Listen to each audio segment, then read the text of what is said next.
Just one of those bracelets, just one, is worth $75,000. What are the economic lessons we can learn from the White Lotus? Today, we're going to look at economic behavior and crime. Specifically, what are some of the incentives that you see driving criminal behavior? Several clips to show you. Let's go to the first one right now. Some lady found this on the beach and gave it to me. I was going to put it in the lost and found. What, no tag? No. You all right, boss? I'm busy. Anything else? No.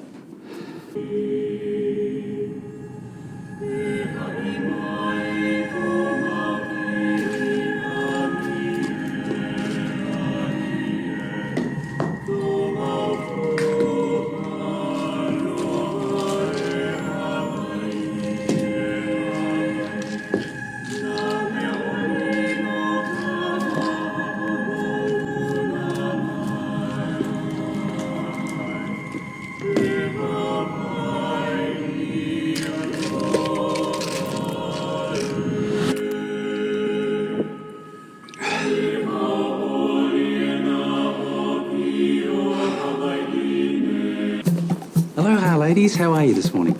Oh, yesterday I told you about a bag. It's my friend's. Yeah, I left it on the beach. It's olive green. I checked with Lost and Found in the office, and I'm so sorry to tell you, it wasn't there. But we'll keep an eye out, and if it turns up, I will call your room immediately. I do hope we find it.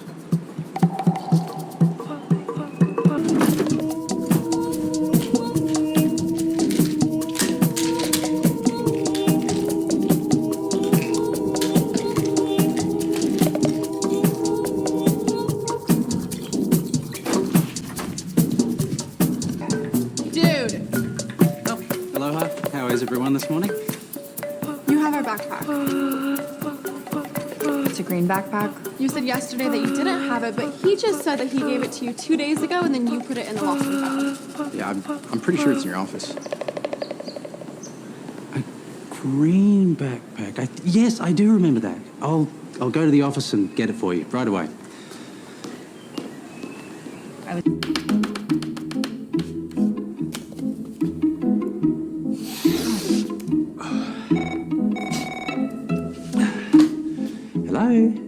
Here we actually see two different crimes going on, right? First, Armond obtains the backpack that he really shouldn't have obtained. And is this technically a crime? Well, I think it actually would, by the letter of the law, be a crime. Something was returned to Lost and Found. He knew it. He's at the hotel, and he does not return it to the rightful owners. Instead, he takes some of the contents. That would be actually crime number one. What's crime number two here? Well, it's actually doing these illegal drugs. That is a criminal behavior in and of itself. So with this first clip, I think it's good to start to talk a little bit about the economics between criminal decision making. So Gary Becker was really at the forefront of creating economic analysis around criminal behavior. And what he found in his theories is really that criminals will look at the expected benefits and the expected costs of particular crimes. So here, what are the expected benefits and the expected costs to Armond from his crimes? Well, the expected benefits is he is getting these free drugs to use, and he indeed gets the drugs and uses the drugs. What are the costs involved? Now, the costs are certainly what we would think of as expected costs, because the costs could be close to zero if Armond doesn't get caught doing this behavior, or they could be incredibly negative if he does get caught, right? He could get fired. He could go to jail. He could have other fines assessed. And what you really need to do is assess the probability of the outcome times how valuable each outcome is or how bad each outcome is, right? If you commit a crime, there's a benefit, and there is zero chance you're caught, well, then the costs could just be zero. But once there is some percentage that you're caught and have a negative consequence, you weight the value of the consequence by the probability you're caught. And for Armond, what's the probability he's caught? Something bad happens to him because of this behavior. Okay, let's go on to a second clip, this time a violent crime. Maybe I could help you. Me?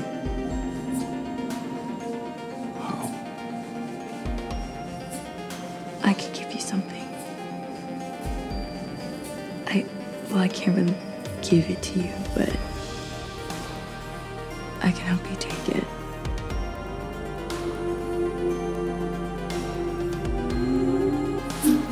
I don't want to take this on the boat. But I don't want to lose it. My grandmother gave it to me. Okay, then don't. Can I put it in the safe? Is it valuable? It is to me. Okay, yeah. Sorry. What's the code to the safe? Can you knock, please? Why? It's not like you guys ever do. Paula wants to put our grandma's locket in the safe. What's the code? 1026. 1026? Aw, that's my birthday, Mom. No? We're going on a dive boat. We leave the dock at 3. She's not going to bring her jewelry with her on the boat. I don't know about this, Paula. Just one of those bracelets, just one, is worth $75,000. I think what you can do with that is... I don't steal from people, you know? They stole from you. They stole all of this from you. You know that.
Listen.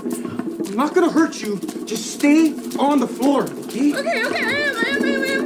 Don't do anything. Just don't do anything. Just count to 1,000. What? And just don't move until you're done counting. Don't hurt me. Don't move, please.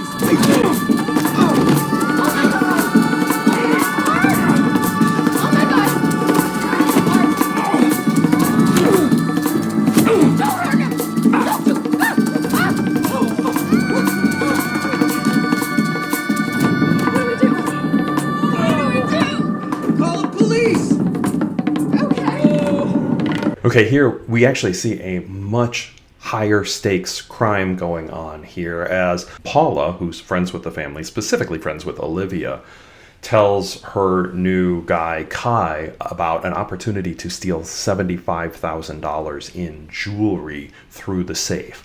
She's able to obtain the code for the safe. She knows when everybody should be out of the room, shares this information to Kai, talks him into doing it. He does it. And then we actually see the second crime. When he's in the process of the first crime, he then commits a second crime by holding the parents and being violent with the dad in this particular case. So a couple of different crimes again here.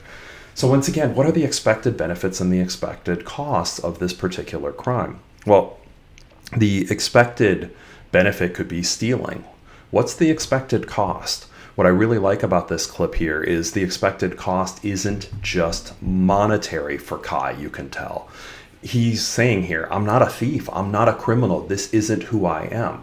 That's really one part of the costs that are involved with criminal behavior. Many people do not commit crimes, not because they're not worried about getting caught. There are sometimes I think they know they could get away with it, but they're not going to do it because they don't think it's the right thing to do. It's not who they are. They have a moral compass. And that very much plays into decision-making behavior, and decision-making behavior around criminal activity. Sometimes a crime could be available and purely based on the monetary aspect, you'd say no, but, many people have a good moral compass and they're not going to do this. And Kai wasn't going to do this and actually got talked into this from Paula.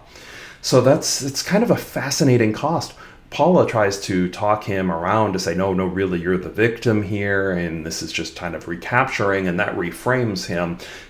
In his mind, obviously, then the costs are a little bit lower. The moral cost isn't there. Once the moral cost isn't there, Kai goes ahead and does it. But he falls on the wrong side of this crime in the sense that ends up getting caught and ends up getting fired for his actions. And we don't know about the jail time, but I would assume there certainly was jail time, right? It was a major attempted theft, and then got violent with the person as they broke in, as they came in and discovered him. That's likely serious jail time for Kai. So if he knew it was jail time, he would have never done it. But once again, he thought that it was going to be a 99% success rate. So that's 99 times out of 100, he gets the $75,000 in jewelry, but one time, and he's going to jail. So once again, expected benefits, expected costs of criminal behavior drives a lot of criminal behavior. Let's go to a third clip. And this clip to me is fascinating because of the crime that doesn't happen. You were to me. Jack got really drunk last night and he was saying how, Quentin has no money. And he almost lost his house, and he's about to come into this giant windfall or something, and Jack is helping him. That doesn't make any sense. Wait a minute. Something weird did happen last night. What? I was in Quentin's bedroom, and there was this photo of a guy on his desk. And it looked just like Greg. The prenup. What about the prenup? If we divorce, he gets basically nothing. But if what? If I die? Oh my God. Tanya? Oh my God. Portia, meet me in Terramina. We gotta get the out of here. Can you just cut the shit? Have I been kidnapped or what's going on? What are you on about? Nah. I know you stole my phone, so I can just get a cab. Takes a couple of hours, you can't afford a cab. Anyway, my uncle made me promise to drive you.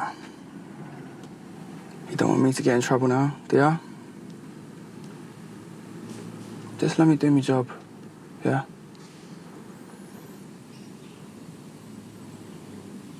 How am I your job? You've just been assigned to me this Oi! whole time? Just leave it alone. Do you know these gays? Gay? I know it sounds crazy, but my husband, he knows Quentin. See, he brought me to Sicily, and then he left so he could have an alibi.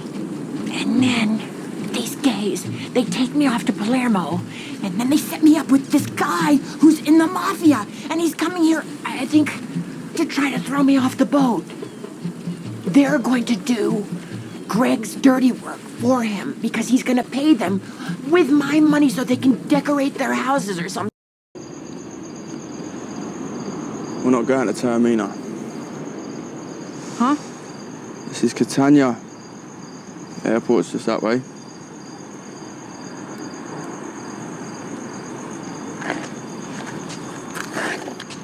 Do you want my advice? Don't go to the hotel. Don't wait around, just get on your flight tomorrow, get the out of Sicily, alright? These people are powerful. You don't want to them. Just don't be stupid.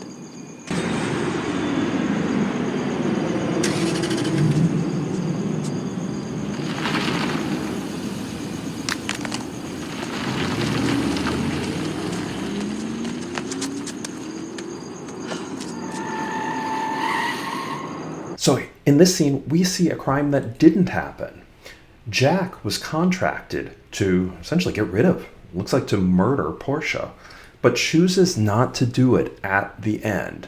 So there's a large scheme here where Tanya's husband looks like wants to hire people to kill Tanya to get her money because they had signed a prenuptial agreement, but the prenup doesn't work for cases of death.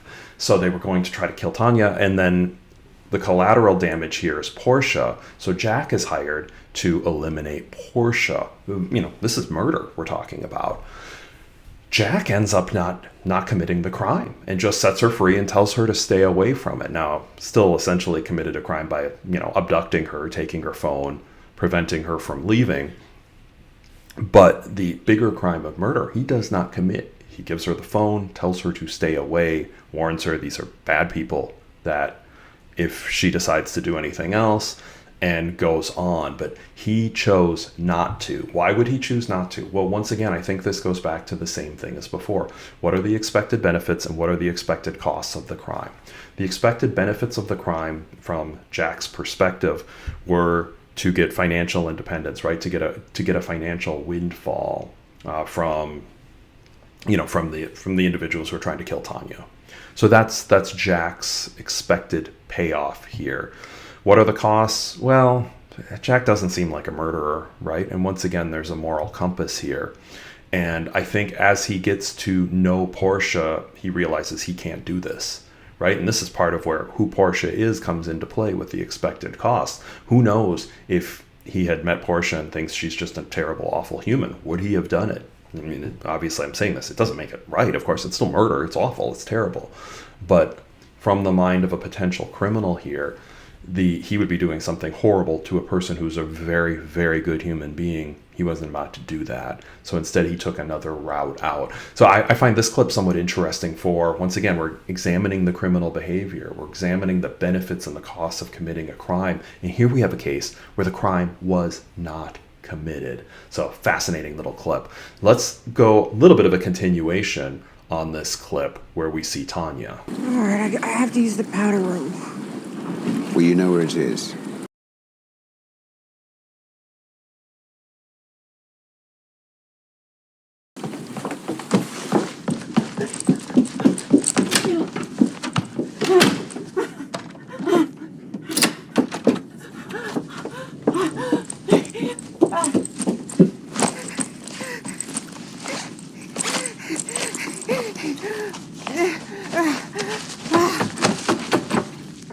Tanya?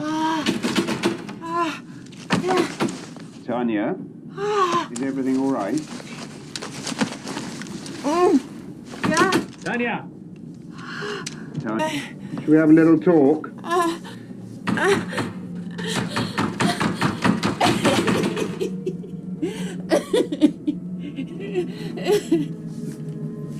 Tanya is afraid and indeed finds a gun and a rope and realizes that she is about to be killed herself as part of this. So other individuals were attempting a big elaborate scheme to kill her to get a multi-million-dollar fortune, potentially even $1 billion fortune from Tanya. She is clearly incredibly wealthy, had a lot of money, and a scheme that, in terms of expected benefits, expected costs, the cost of this scheme was actually pretty enormous, right? It took several people. It took chartering yachts. It took trips over to Italy.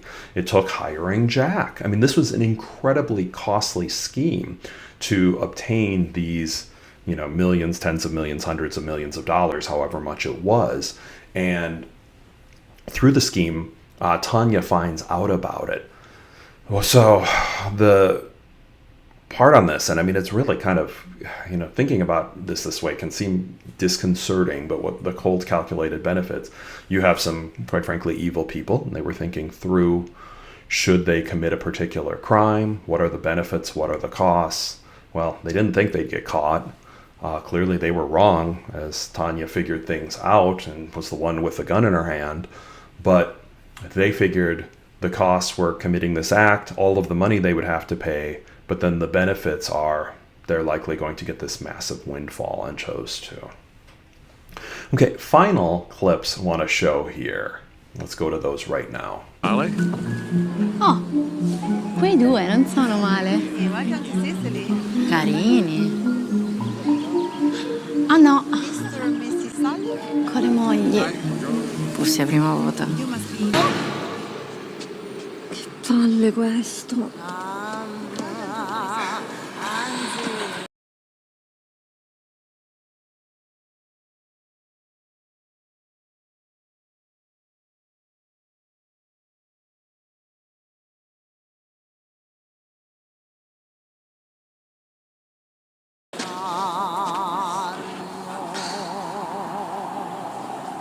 Ma Lucy, come ti ha trovato? Su internet. Ho un profilo. Una volta uno su Instagram mi ha scritto che mi dava 50 euro per una foto dei miei piedi.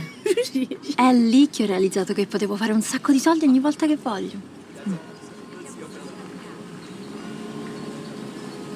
Facciamo una cosa a tre.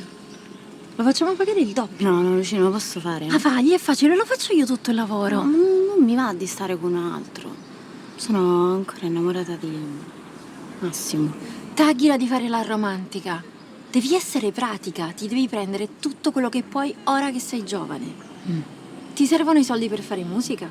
Okay, I wanted to highlight Lucia and Mia, the two prostitutes in season 2 of The White Lotus. This prostitution in many ways is a different type of crime and has some different economics behind it.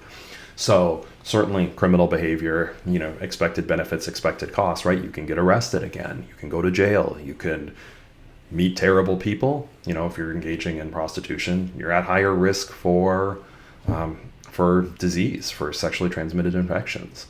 So there are definitely benefit cost calculations on prostitution that take place. And economists have also highlighted a different take on this, in that why would prostitutes need to be compensated so highly? It is if you're engaged in prostitution, you do damage your opportunity on what's thought of as a marriage market or a mating market, a couples market, dramatically. Is most people do not want to get into long-term relationships and marry prostitutes. That if you were to choose to engage in this, you would really need high monetary returns, because the costs are enormous in engaging in prostitution, from cultural stigma to people perhaps not wanting to, you know, get in long-term relationships with you, to increased opportunities for diseases or infections. So the work being unpleasant in and of itself, right? The wages would have to be enormously high. Here we see Mia and Lucia. We could go a little bit about their scheme to extort Albie as well on this. We're not actually going into that since we've seen so many, but interesting clips throughout The White Lotus. I hope that you found this fascinating and interesting, right? There's criminal behavior we see all throughout seasons 1 and 2. I'm recording this just before season 3 is dropping. I'll be curious if season 3 adds any more criminal behavior. I suspect it will. But economic analysis can help us examine why were these particular decisions made, or what was going through the minds of individuals who are engaging in crime. So I hope you found this useful. If you did, I'd appreciate it if you liked, subscribed, clicked the notifications bell. I have lots of videos on economics that are found using pop culture. So this is The White Lotus. There's a whole series on that, but we've also looked at Curb Your Enthusiasm, Game of Thrones, Friends, The Office. So check out some of the videos on this page, and please like and subscribe. Look forward to seeing everybody in the next video.